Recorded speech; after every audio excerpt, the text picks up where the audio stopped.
is up, fellow dropouts? Welcome back to the show. I'm so happy to be here along with Andy. Andy, what's up, Andy? How you doing? What's up? Welcome back, guys. Welcome back. Today is actually our third episode. We are actually going to be talking about Thor: Love and Thunder today. Yes, we are. Last time, all the Marvel people were getting so scared. They were like, "These guys don't actually watch Marvel movies." No, we do. We do. Last time we mentioned that we might watch and talk about the Black Phone, but oh yeah, that's right. We did say this could be a different episode today, and it is. We are talking about Thor: Love and Thunder.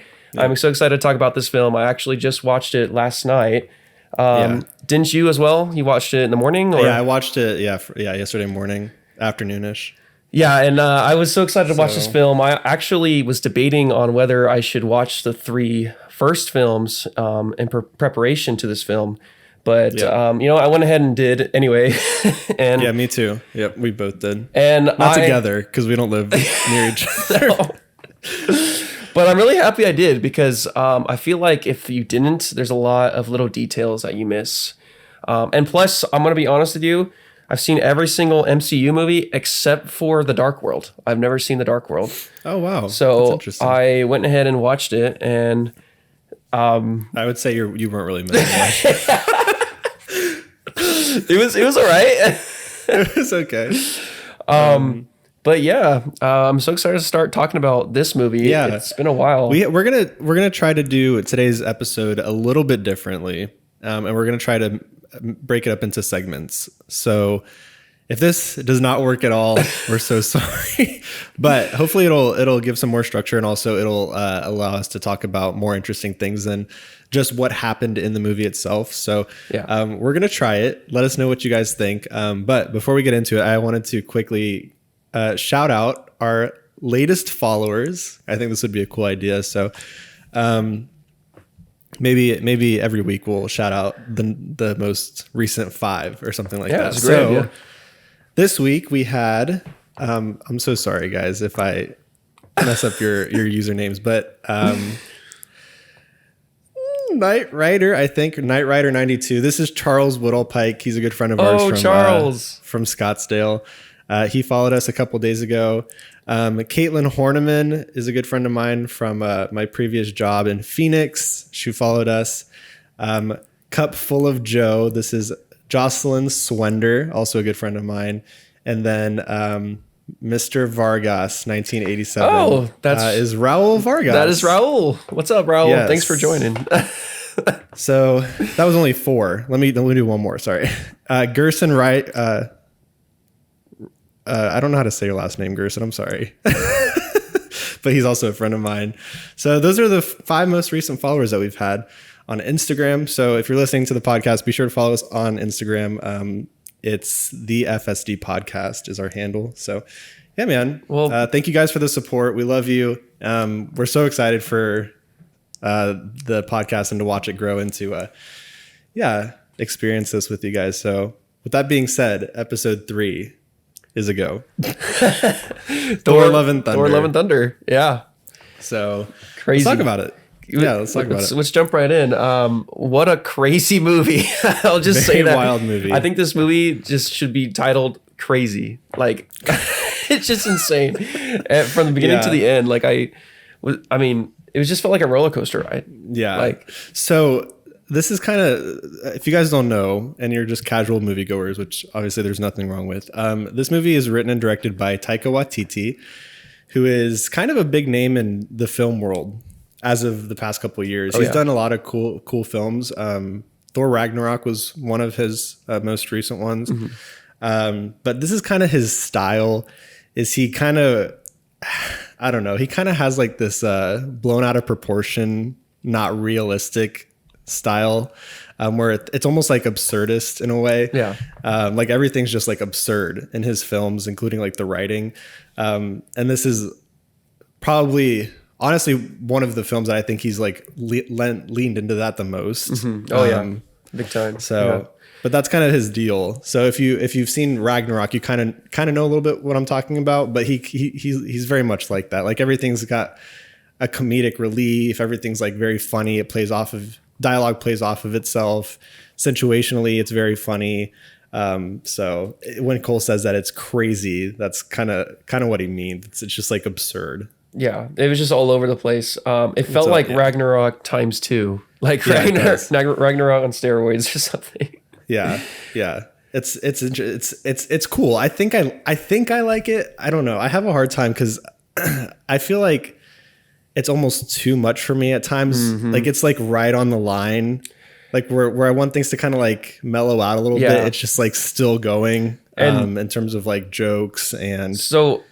That is one thing that I mean, I don't want to already jump into the cons of Thor: Love and Thunder, but what I will say is that is one thing that is kind of hard sometimes with this one and Ragnarok is when you're watching it, you know, sometimes it just feels too much, like the jokes are just too much. And they're a lot. You can't really take some scenes too serious because you're not sure if a joke is going to come out of nowhere. Like there were so many times where I thought like, oh, is this going to turn into a joke? And it wasn't, but that idea that I was waiting for a joke might be an issue. Right. So it just kind of takes the seriousness away. But it does. I will say it does make the serious moments in the film hit that much harder. Because, you know, you're kind of goofing off with the characters for like 20 minutes. And then all of a sudden it's like a really like deep or like scary or it's like something that's like completely different tone wise.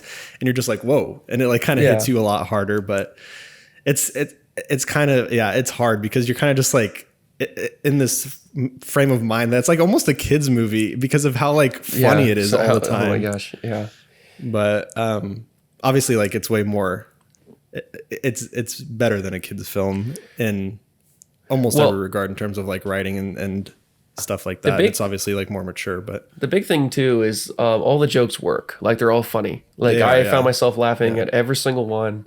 So it would be one thing if they had so many jokes and like it just got annoying because they didn't work. Yeah. But I didn't really mind it. Yeah, I didn't mind it because it kept working. So and what I like about the humor too is that it's very much like organic. It's not like a character just says a joke off the top of his head. It's like because of something that's happening. Like it's all just it happens in the moment. It's very situational. It's very organic, and I appreciate that about the comedy of Taika Waititi. But I should figure out where he's from because he has a great name. Have you seen all his other movies? Like, have you seen Jojo Rabbit? And I have not. No. Oh, you should watch Jojo Rabbit. I was trying to look at his filmography. It's hard because he was an actor as well. Like he was in theater, wasn't he? He was in theater. Yeah. So if you just like glimpse at what movies he's done, it might not be the ones that he's written and directed. It might be something that he's actually in, which fun fact, I don't know if you know about this, but he is in these movies. He's in the Thor movies. Oh, do you know what character he is? Is he in Ragnarok and just Ragnarok or he's in I mean he's been in like he's been in most of the recent Marvel films. Oh, no, I didn't know that. He is Korg. Korg. Who's Korg? the rock guy.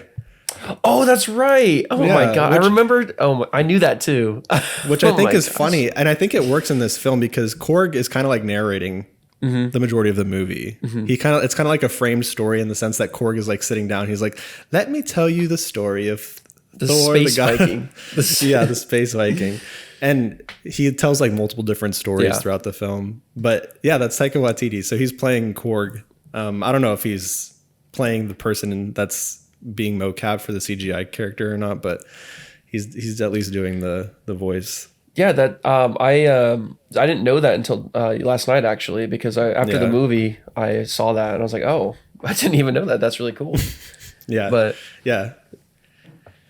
so yeah, it's an interesting ride. I encourage you to go watch it if you guys haven't seen it. It's cool. I like his style a lot, and I think that it's probably something that will become way more popular because of the success that he's found with that style. So I think it's an important moment in like cinema if you're into that kind of thing to go and watch some of his stuff, because like I said, there's not really a lot like it. It's super unique. Well, he's going to be around for a while though, because he's working on a Star Wars project right now. He is, which I want to talk about maybe like at the end, because I think that's super interesting too. But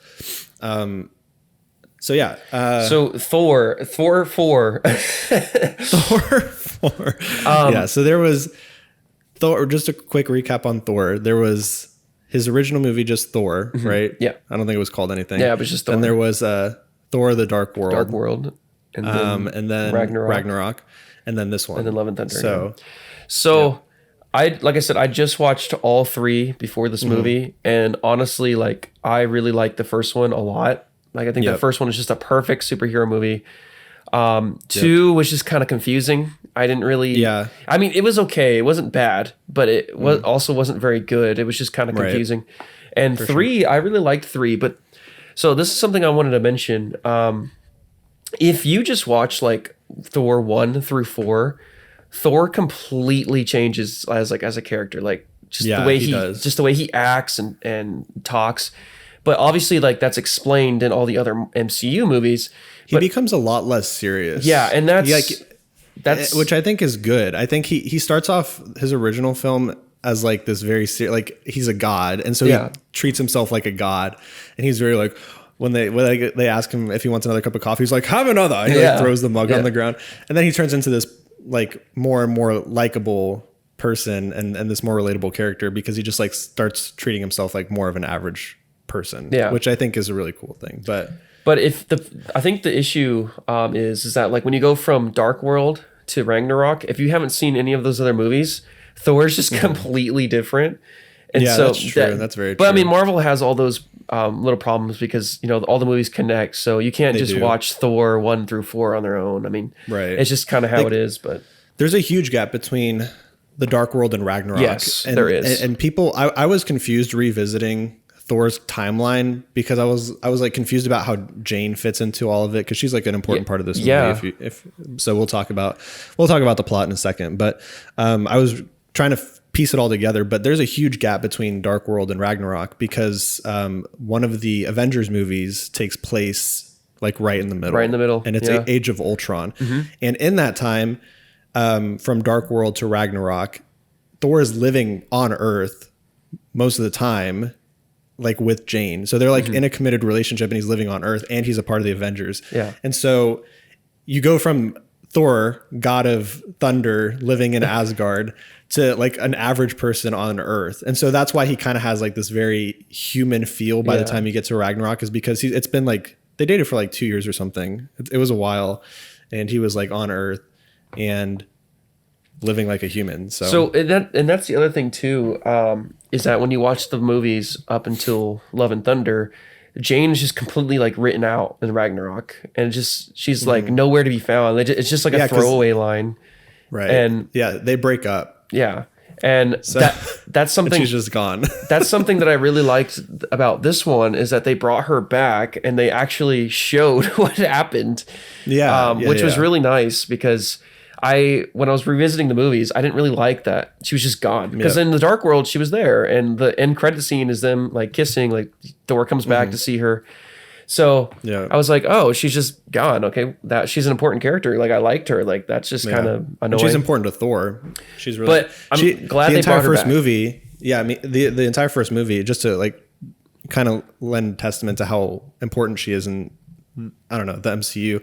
She was primarily the reason that Thor got Mjolnir back in the first movie, because he was sent to Earth and deemed not worthy of the hammer, and she kind of helped him find what it means to be like a worthy person. And it meant largely like Thor had to kind of like give up his selfish ambitions and in turn for like helping the people he cares about. And Jane was like probably the reason that happened. So and then she's just kind of gone after Dark World. And it's interesting. Like it's not something that you want to see.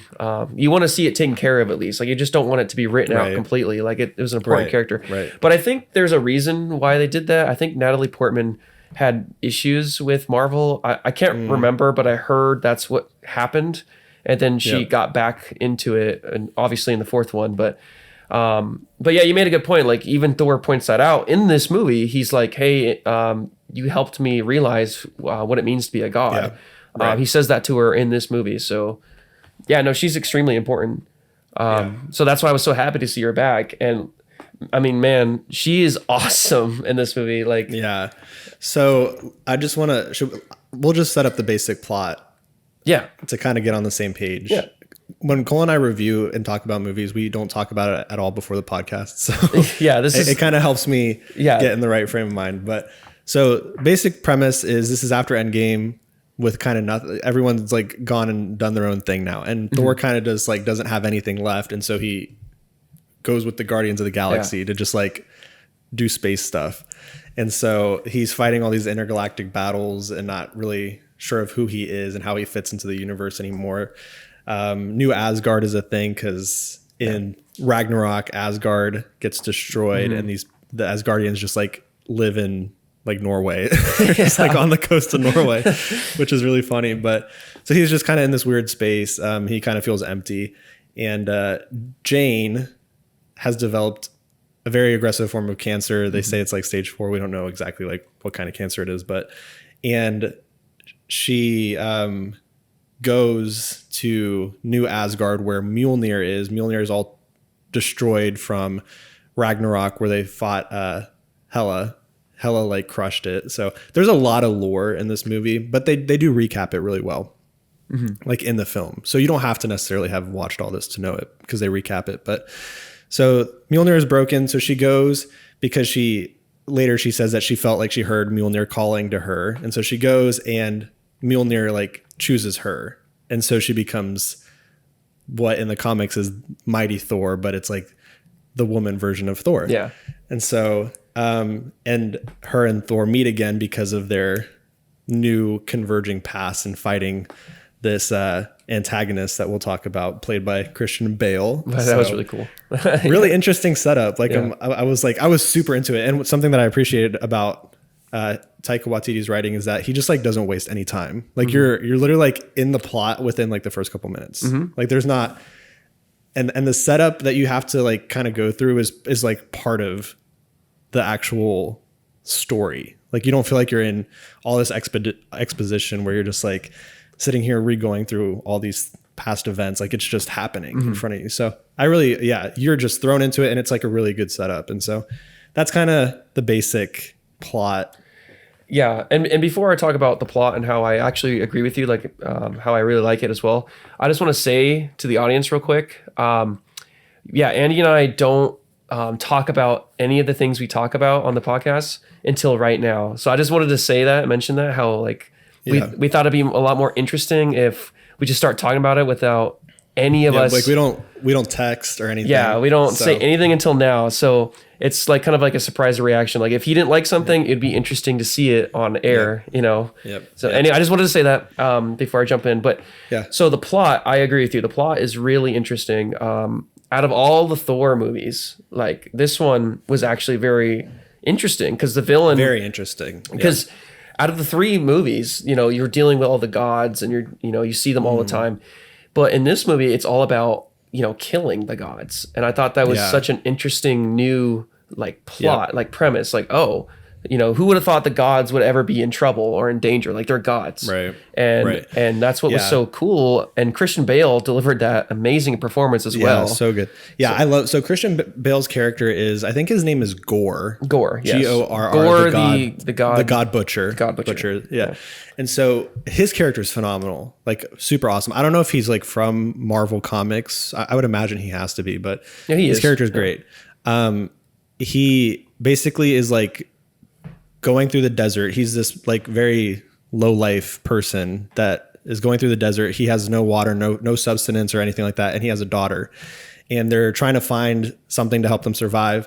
And his daughter dies along the way. And he finally makes it to like this oasis in the middle of the desert where he encounters the god that he prays to, asking for sustenance. And so he's like, oh my gosh, I found you. And they have this fantastic dialogue. And you immediately know in this scene, Taika Waititi style, because there's like a lot of like weird banter between Christian Bale and the god and stuff. Yeah. But basically what happens out of this is that this god is like super like hands off. Like he doesn't really care about the people. And he says something that's like really kind of crazy to think about, but he's like, there will always be followers. Some will come and some will go. Yeah. Because Christian Bale's character is like, we prayed to you and like so many people died in your name and stuff like this. And he's like, yeah, there'll be more. It's like just super dismissive of like human life. And so Christian Bale gets chosen by this sword to become this being that kills gods, which is so good. Like it's such a great character. Yeah. So yeah, his entire thing is like he's gonna kill the gods that he believed in that let him down. Yeah. So, and like I said, such a cool premise. And the other thing too that really adds to it is the fact that they introduce all these new gods that we've never seen before. Like Zeus is in this. Like that's crazy. Yep. And then you got like all these gods from around the world, and you suddenly realize like, oh my god, like literally all these gods are in danger from this villain. And and I like how they did that. I like how they brought in, like, I think at one point there was like an Aztec god. There was they're the Shinto gods. I don't know if you saw like the samurais in there. Yeah, there's like the Shinto gods. There was gods from which are everywhere. Japanese mythology.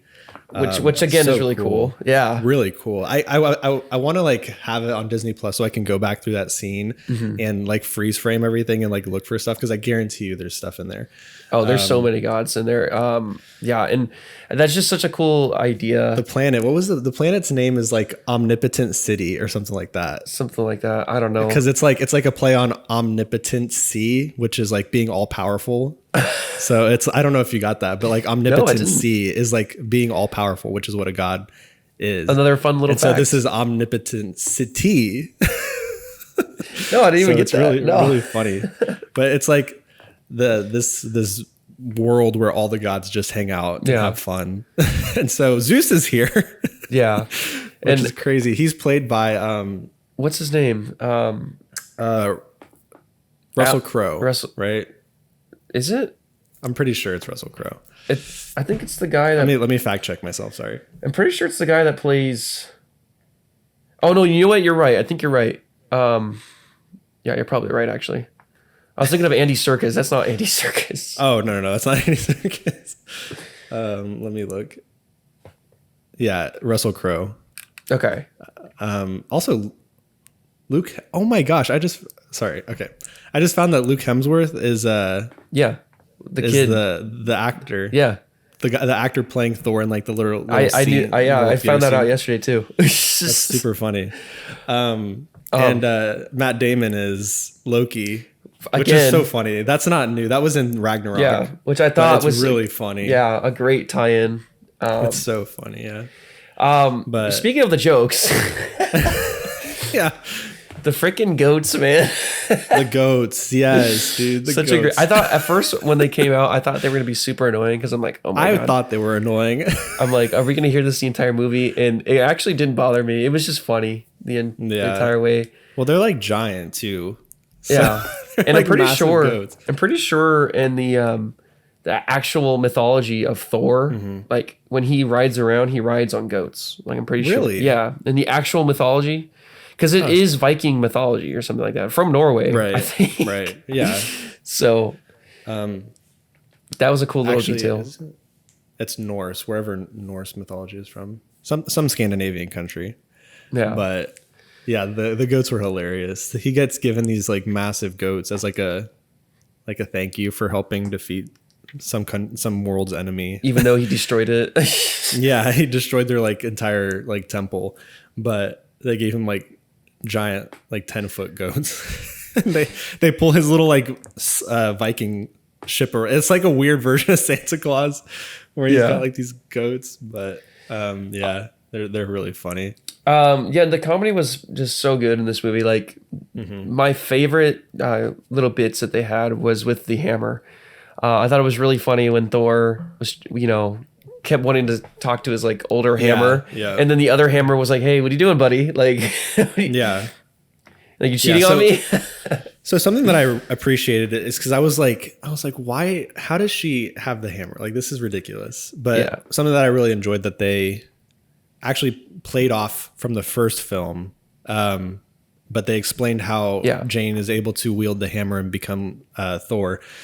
So in the first movie, Odin, which is Thor's dad, when he sends Thor to Earth and like strips him of his power, he like makes a condition with the hammer saying like, whoever is worthy of wielding this hammer shall possess the power of Thor. And then you see the little like insignia on the hammer. And so you can make conditional statements with Mjolnir, apparently. Yeah. But basically that's what happened with Jane, because when they were dating, Thor was like, protect her at all costs, essentially. And then the little thing showed up. And so that's why she was like terminally ill, and she got the hammer, and the hammer gives her like basically ultra human health and strength and stuff like that. But it does diminish her life greatly. So I thought that was a great way to actually have her be Thor. Because when the movie was announced and I saw Natalie Portman as Thor, I'm like, okay, yeah, you're like, what? How is she Thor? Like, but this is a great way to show that. It wasn't just out of nowhere, like, oh, she's worthy all of a sudden. Like, no, come on. I don't want her to just be worthy all of a sudden. Like, but no, they actually explained it pretty well, and it was really good, and I bought into it. I was like, oh, that makes sense. Yeah, Taika Waititi, his writing is really good. Like, he doesn't really leave anything, like any gaps in the plot or in the story. Like, if there's something that's like a question, like you're not sure how this is a thing, he typically, like most of the time, goes back and answers it. And so that was one of them. I was just really happy with it. It was really great. His movies are good. I actually, out of the four, I think Ragnarok is my favorite. Really? Just because I like the Hulk, and I think the Hulk is a great character in Ragnarok. And then I would say this is probably my second favorite. I was thinking about that too. I'm like, which one is my favorite? And I don't know, man. I really like this one. Ragnarok is great, but I honestly I just prefer, this movie over the time period that he's on that like trash planet where he's like fighting. Yeah, that's fair. Because like that planet, I don't know. It was just, it's like there's a lot of downtime in that movie. Yeah, it's just kind of depressing too. Like the atmosphere, like, oh, they're slaves, but in this one, they're trying to get the kids, they're trying to get that goal, and I know there's a goal in that one too. But I just prefer this one. I don't know. That's just, it was a lot more fun. I think this one and the first Thor are like really good. And really obviously good, Ragnarok's really good too, but those are just my two favorites because the first Thor is the classic, I think. Yeah. Yeah, it's a great origin film. It's like that one and Iron Man and then Captain America. They're all really good actually, but yeah. I did like Ragnarok just because the Hulk is so funny in that. No, he is and great. I like their relationship a lot. Yeah. I prefer that relationship over Thor and Natalie Portman's. Really? In terms of like, in terms of their dynamic, for sure. But okay, yeah. I mean, I will say to you that it is like super quick that Natalie Portman just gets back with him, because at the beginning it's kind of implied that she's. I would, dude. I would. Are you serious? But I mean, but just the way it was set up, because like at the beginning it's implied like, oh look, I'm Thor, like get out of my way, and then all of a sudden she's just kind of like, I love you. So I mean, the dynamic is not as perfect as the one Hulk, but I will say that the reason that they broke up makes it more likely that they would get back together quicker, because it's like none of them really had like the breakup wasn't really like one person saying I don't want to be with you. It was kind of like the movie says that they both kind of like just got really busy and strayed apart from each other, and their relationship just kind of like dwindled. Well, and what makes it work too is that they didn't speak to each other. Like they didn't talk about it. There was no communication. They were just both gone. And even Natalie Portman says that she's like, you kind of left too, in a way. So that does kind of work, because if they talked about it and like had a fight, like it would be a little bit more hard to believe. But since they didn't have any communication at all, I guess it does make a little bit more sense of why they come back together. Yeah. Well, I don't know what else was in that movie that I want to talk about this. So there was something with Natalie Portman that is very odd to me. I get the hammer thing, but by the end of the film, she becomes a god. No, I don't know if you noticed this. Wait, she becomes a god? She becomes a god, yeah, because she disappears in the same when she dies. So she dies at the end of the movie. And she goes to Helena. She goes to, that's one of the post-credit scenes. Yeah.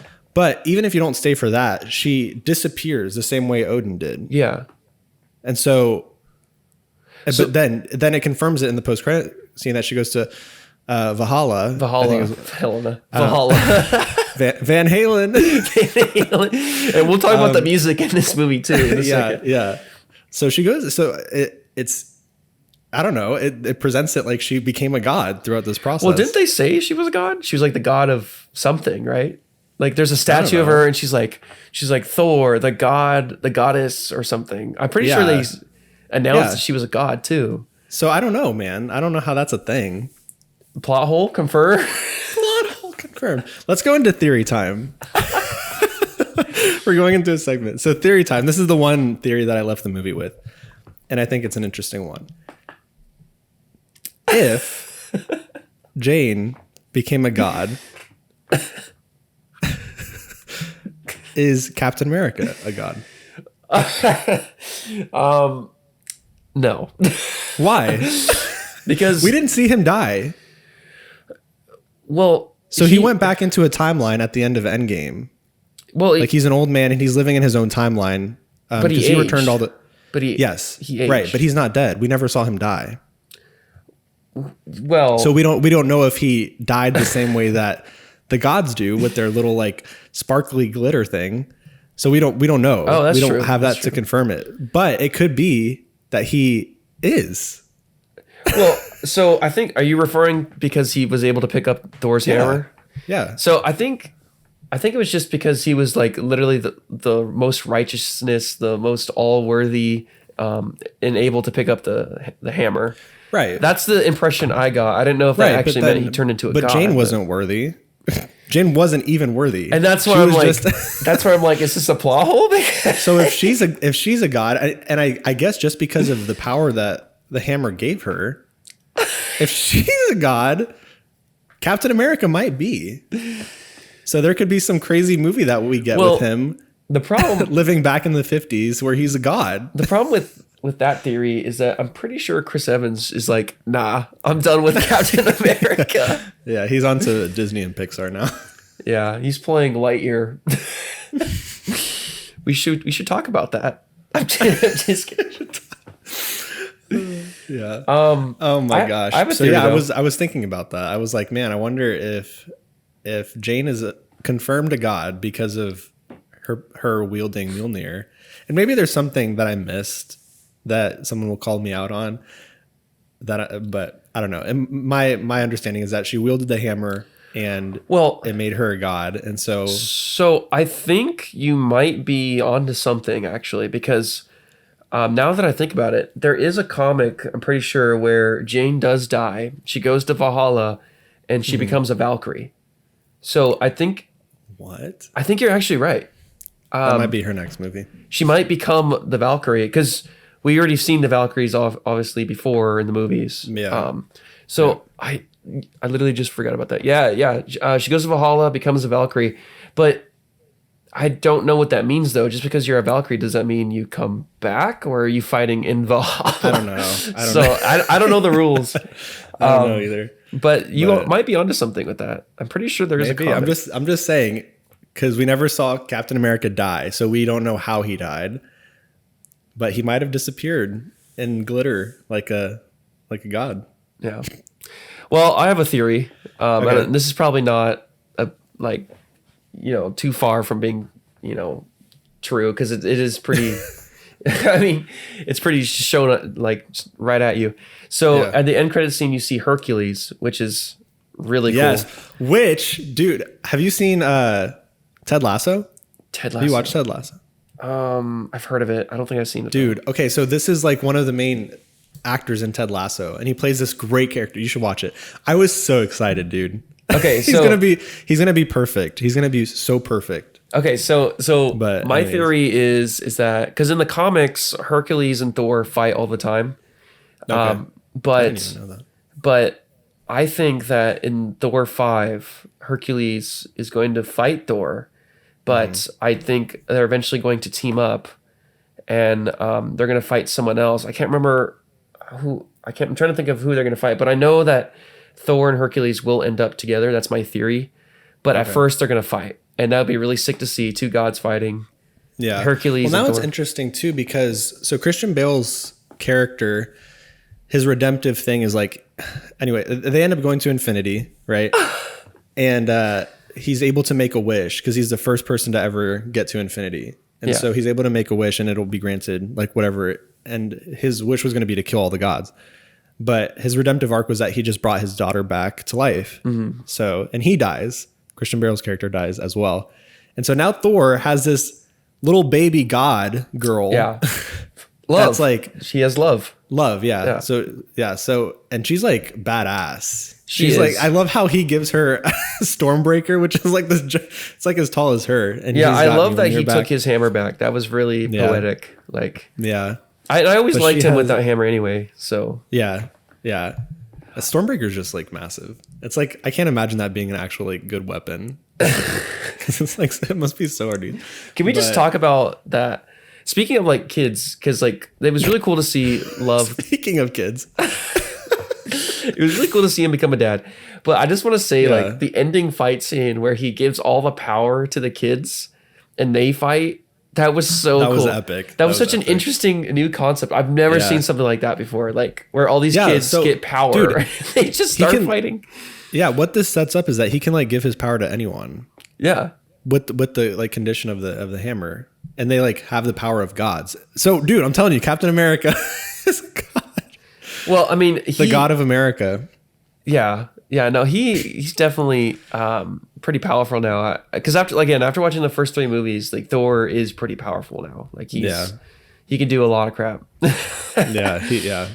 But that scene was so good, and that reminds me again about the music. Let's talk about the music because first of all, just the opening of this movie, like the Marvel theme song, all like an electric guitar, like that really set the tone. Like this is going to be like an 80s, Very like, 80s inspired. Yeah. yeah, and it was so fun, dude. I just loved like the Guns N' Roses soundtrack, and it just works so well. This movie is like Taika Waititi at his best. Like he is a creative mastermind. Whether or not you gel with his style is your prerogative, but he's a genius. Like everything that he does is very cohesive and it works really well. And this is like him completely unleashed, basically. Yeah, Taika unleashed. Taika. Oh man. No, but yeah, that was one of the things I first noticed. The right music off the is bat. excellent. Yeah, a lot of really AC/DC stuff in there. It was really fun. Well, I really like. I just want to say I really like the movie. I didn't really have a lot of issues with it. Did you have any complaints? Like anything that you thought? No, not that. All the stuff that I was thinking as I was watching it, like I said, he answers. So I mean, there are these knowledge gaps that you don't understand, and you're like, if this doesn't get answered, it's a huge plot hole. But he always doubles back and answers it. I mean, I had one nitpick, but I mean, it's not really that big. I do think like Gore just kind of comes out of nowhere. Like we're supposed to. It's kind of like the Dark World. In the Dark World, they start out with this elf villain, and they're just like, here's the villain, blah blah blah. Now you have to dislike the villain, and it's just like what 5 minutes of screen time that you're supposed to like not like him. They did the same thing in this one where it's just like 5 minutes opening where they introduce this villain that we've never seen before ever. And so at first I was just kind of like, I mean, he's a good villain, but he's not that intimidating at first because you don't really know much about him. It's just like a 5 minute opening, and that's it. And we're supposed to like not like this guy already. So that was my one nitpick, but it's not a big problem because the stakes do get high because he steals the children. So I would argue that he's not even a villain that you're supposed to dislike. that's true. Well, until the end. Yeah. I think his threat becomes more imminent as you realize what he's capable of, because you're right. Like he basically gets all this power and then you don't see him again for like 30 minutes. Well, he pops up, like the movie just throws this villain at you like 5 minutes in, and then that's it. Like you don't see. Yeah. The reason why Thor 1 and Ragnarok works so well is because the villain in Ragnarok comes directly from Loki's mistakes.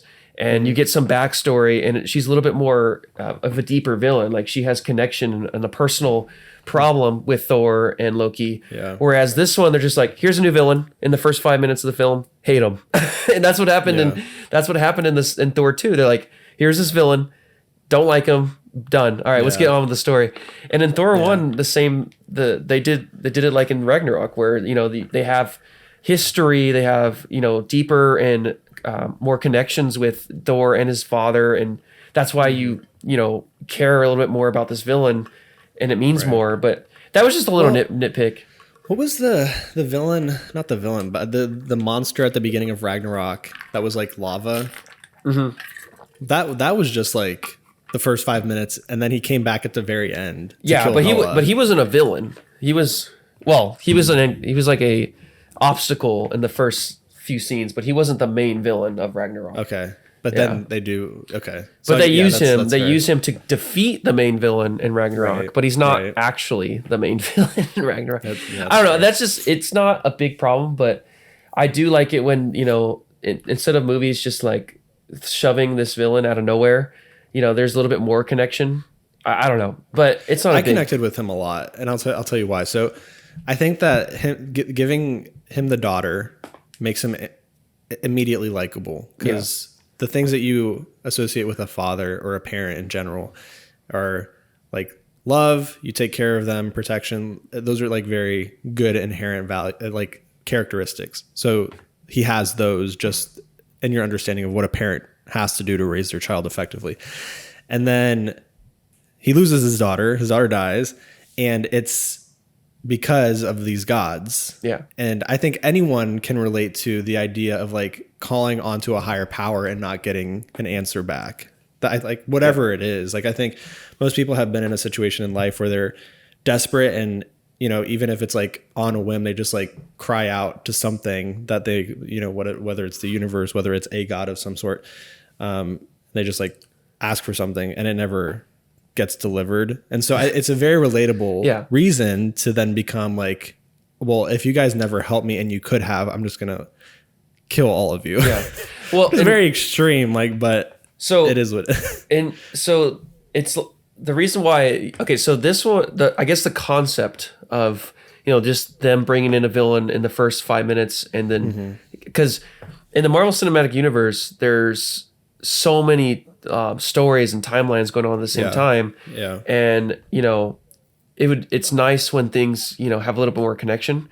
In Thor: The Dark World, they use that concept, but it doesn't really work. In this, because you don't really care about those villains. But in this one, you're right. It does work because you feel something for that guy. I'm just saying the concept itself, I wish they didn't do, but this time it worked. In Thor 2, it doesn't work. Yeah, that's why I'm like, that's why I'm like, it's a nitpick, but I really don't care. Like, that's the worst of them, of the Thor movies by far, is the Dark World. Yeah, but yeah, I didn't really have any issues. I thought it was a really solid Marvel movie. For some reason, it's getting a lot of hate though, and I don't know. Yeah, I hear a lot of people trashing on it. I don't know why, but I also hear a lot of people loving it too. So I guess that's just that's interesting. That's how it goes with big franchises. What is it like rating wise on Rotten Tomatoes and stuff like that? I don't know. Let me check that out.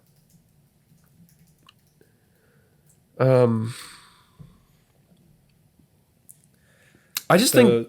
Oh yeah, Rotten Tomatoes is like very low. Is it? It's like 68. What? See? And then IMDb's 7. Why is it That's so super low? Why? In some ways, Thor limited, but overall, it offers enough fast-paced run to make this. Why is it so low? Do they have? Okay. Let's see. Everyone is entitled to a misfire now and then, and that includes the gifted QA performer. What? A misfire? So this guy is saying it's bad because it's a comedy. Yeah, this same kind of thing here.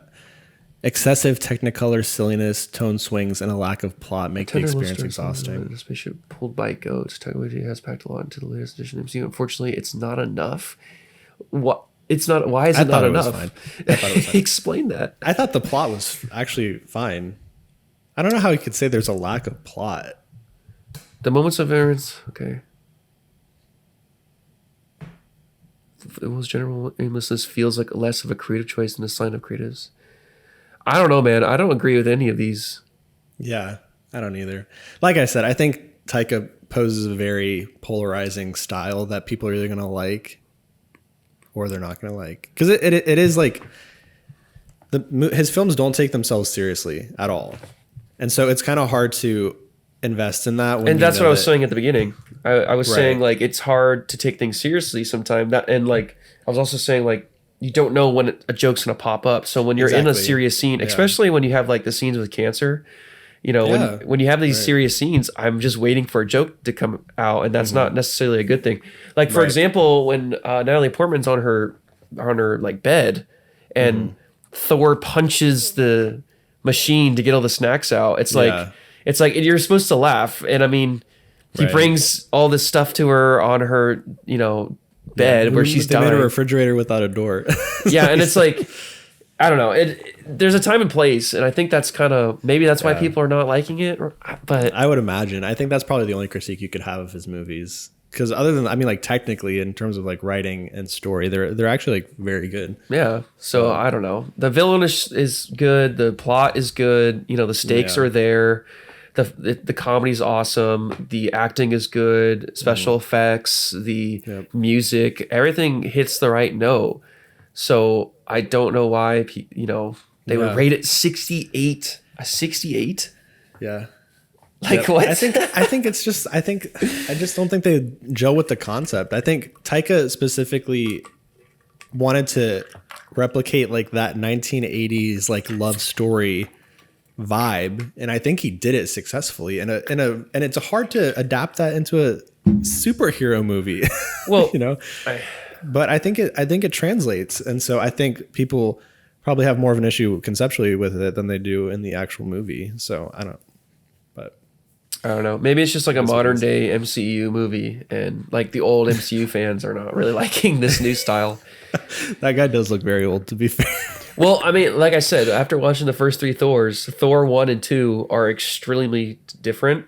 And Thor is extremely different. And I really liked Yeah. Thor when he was like super serious. I thought that was Right. great. Thor, when he's not so serious anymore, he's kind of like laughing or joking around and stuff like that. It's all right. I kind of prefer the original Thor where he's more serious. But I mean, do I hate this new Thor? No. But like, I can see where people are coming from. Like the original Thor he's awesome. But in like Thor 3, he's kind of like dangling there in front of this super serious Yeah. bad guy. And he's like, hold on, let me turn all the way around. It's like He there's even like makes jokes like in like the middle of like battle. So it's like he's like fighting this villain and he's like cracking jokes while he's like about to die and stuff. yeah, So- like in the beginning too. It's also visual, like in the beginning too, and he's fighting like the chickens or whatever, like on the bikes. Yeah.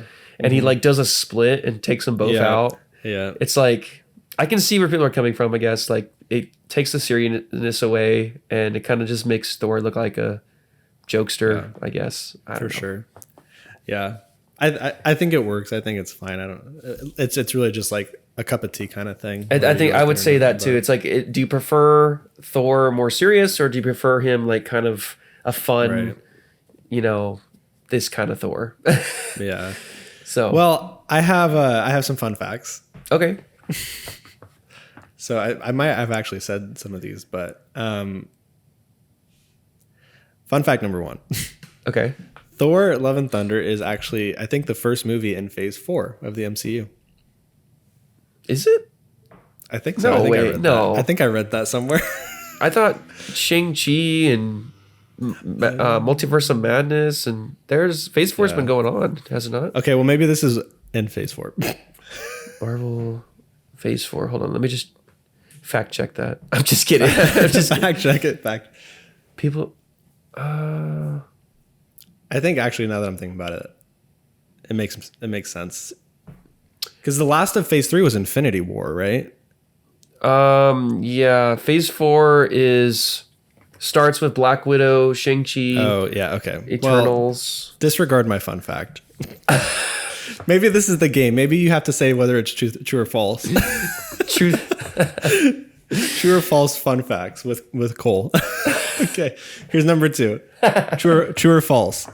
True or false? No. Just go ahead and say your fun fact. Christian Bale initially turned down the possibility of appearing in any more superhero films after he did Batman. What? He didn't want to do any more. Why? After he did The Dark Knight Rises, because he said that it didn't offer much of a challenge in terms of acting to be a superhero. However, he agreed to take part in this one because he was drawn to Taika's quality of script, is what I read. Oh, yeah. Christian, he's an interesting fellow. Yeah. You know what he does, right? Like, what he does for his roles. No. So he'll starve himself for a role that requires him to be like actually like for sure. And then he'll like gain a shit ton of weight for other roles. Like I don't know. Like he was in The Machinist, like that movie where he's like deathly skinny. Yeah, and then he was in a movie called Vice where he's like super fat. So he's crazy. Like he'll do like I guess that makes sense. Like he wants to do more challenging stuff. Right. And this is a perfect role for him because it has depth. It's a good it's emotion, a lot of emotion. Yeah. Thor is the only MCU character to have 4 standalone films. I think you're right about that. So obvious. Captain America has 3. Iron Man has 3. Yeah, and neither of them are likely to get another. Well, actually, I'm pretty sure Captain America is getting a 4th one because there's another Captain America now. The Falcon is Captain America now. Oh, that's interesting. Not my captain. Not my captain. Not my God of America. I really like him, actually. He can fly now. They fly now. Wrong franchise. They fly now. All right. You're going to give us some memeable moments from the film, right? Memeable moments? Yeah. Memeable moments. These are our segments. Okay. Jeez. Okay. No pressure. There's so many funny moments. Okay, the first of all, the chickens or the roosters, whatever they are. Yeah, in the first thing from the beginning, when they just those characters, they are total memeable. Like they're so funny, dude. Like, are you serious? You're fighting a chicken or a rooster or an owl? What are they? That's what I mean. Like his stuff is just like so absurd. It's like funny that's even a thing. So the best time, like the funniest scene for me was when Thor's talking to the other hammer, and his hammer just slowly comes into the scene and looks at him, and I loved that. Like that, that made no sense, but it was so funny. That is definitely a meme for sure. That was the best for me. He's like talking to Mjolnir, and it's just like slowly floats in. Oh, real quick before I finished the meme section, I did want to say one thing. And I thought the movie did this really well. I'm really glad that they did not have the Guardians of the Galaxy a lot in this movie. Like it was still a Thor movie. Like when I saw the trailers, I was like, oh no, this is just going to be Thor and the Guardians of the Galaxy. But it wasn't. It was mostly Thor. So I thought that was really good. Yeah. That was a random side tangent. No, sorry. I totally agree. Because they have enough movies too. And they're getting a volume 3 too. So yeah. I agree with that. Some of our memeable moments. I would say the goats.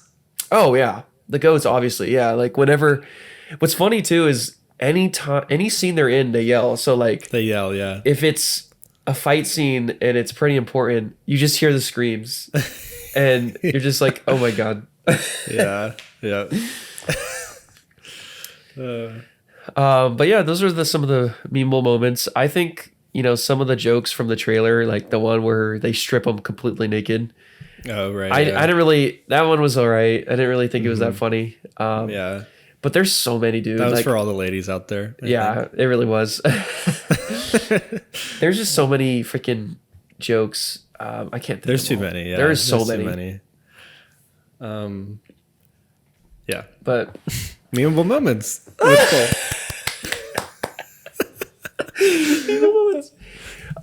So how about we just kind of talk about overall thoughts, like ranking, where do you see it in the MCU? Like, do you think it's one of the best? Do you think it's just kind of there, or do you think it's one of the worst? I think it's just kind of there.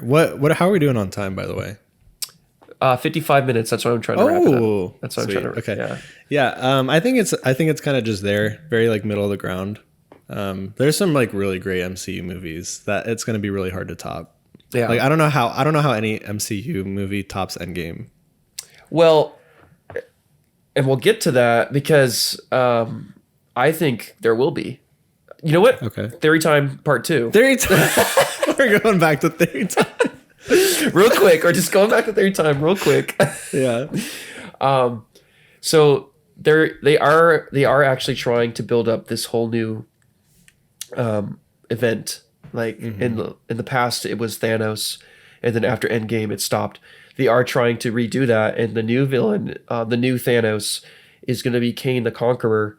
And I'm listening to all these things because I love Marvel and I have a lot of comics, and so I know a lot about this. But the next new thing is going to be this war of timelines. So basically, that's why they're setting up all these timelines, because it's going to break, and you're just going to see people from all over the universe fighting each other, or not fighting each other, but fighting Kane the Conqueror.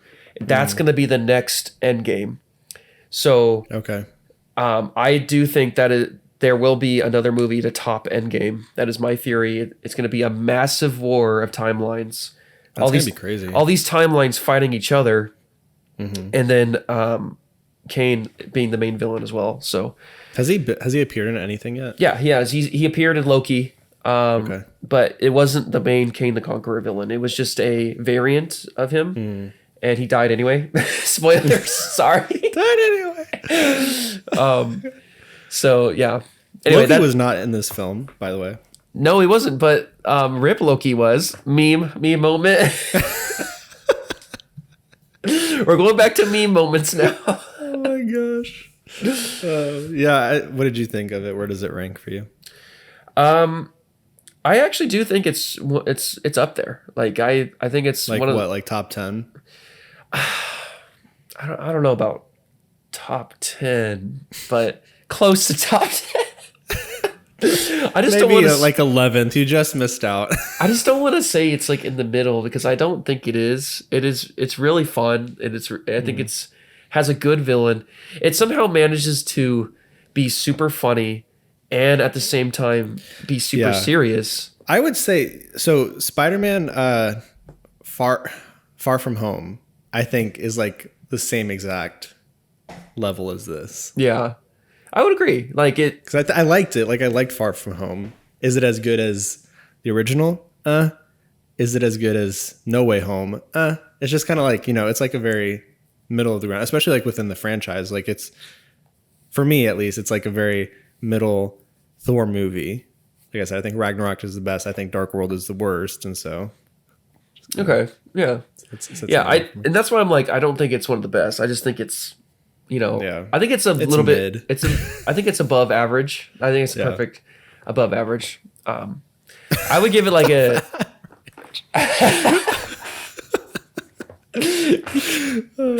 Because mid is average. You're gonna give it like a 5. No, I'm gonna give it like an 8.5. That is not average. This is so funny, dude. I think 8.5 is perfect. I would agree. That's very average. Oh my god. I can't even keep. Okay. I can't. Oh my gosh. So right. I want to talk about this before we run out of time. We find out, I think in this movie, Valkyrie's gay. Was that in the other movies? I don't know, dude. New? I don't. We also find out that Taika Waititi himself is gay. The rock guy. Oh, well, I don't know if there's female versions of his species though. Oh. Well, I don't know either. He said when two of them, like two find each other, and he said that they're like friends and they just hold hands. I think that's a meme, dude. That's how they reproduce. They just hold hands over a volcano. He's like, I found a dude. I want Korg's baby to be in the next movie. Where did he get his body back, actually, now that I'm thinking about it? Oh. Plot hole. More theory. More theory time. More plot holes. Well, guys, thank you so much for joining us on this episode of Film School Drama. We had a great time discussing Marvel. Marvel's fun. Yeah, and I'm sure we'll be back talking a lot about Marvel. Oh, yeah. There's so much Marvel. Marvel's not ending anywhere anytime soon. So Nope. we're actually probably more likely to talk about Marvel than Star Wars at this point. There's just so much. But maybe the two worlds will converge with Taika when he does his Star Wars film. Yeah. Yeah, so I'm not sure what we're going to do next time. Yeah. I think we have a list, but We do have a list. I don't remember which but one's it's a next. surprise. I don't want to start saying what we're going to do next because last time we were just totally wrong. It'll have to be a surprise. All right, guys. Well, thank you so Yeah. much for watching again and supporting. I really appreciate it. Andy and I Yeah. are really grateful for all the support and everything. Mm-hmm. And if you made it this far, we also really appreciate it. So I'm Totally, really happy for that. Yeah, be sure to follow us on the socials. If you're a visual person and you don't know, we do have a YouTube version that has a video of us. So if you want to see our faces, you can. And our Instagram is the FSD podcast. So look us up, give us a follow. There's we do little like short snippets too from each episode where we like kind of clip certain spots. So if you do miss a full episode, some of the most important parts you'll still be able to catch on the Instagram or the YouTube. And then there's like exclusive kind of sneak peek content about the next episode and stuff like that. So it's you should definitely give us a follow. It'll help you stay plugged in with what we're doing. And we appreciate it. So. Well, thank you so much, guys, again. Yes, thank you. That is episode 3. Be sure to tune in next Friday for episode 4 to figure out what it's going to be about. Take care, guys. We love you. Thanks, guys.